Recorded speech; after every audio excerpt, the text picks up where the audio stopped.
Magandang araw po mga ka-farmers. Ngayon mag-enjoy tayo ng purga sa ating alagang biik para mabilis lumaki ang ating alaga. Yan siya mga ka-farmers. So, 1 month and 1 week. Napakalaki na. Hindi pa ito ng purga. I-enjoy ka natin ngayon.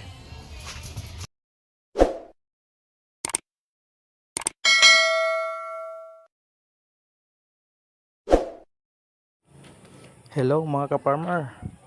For today's video ay mag-inject tayo ngayon ng pamurga sa ating alagang biik. Alam nyo mga ka-farmer na napakahalagang magpurga tayo ng ating mga biik.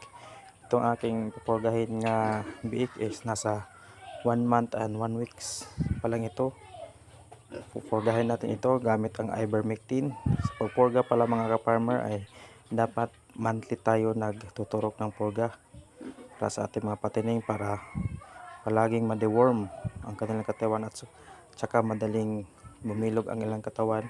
Saka interval din tayo ng inject ng vitamins pagkatapos nating mapurga. Yan mga ka-farmer, ini-injikan ko ng pamurga para madaling bumilog ang katawan. Nasa 15 to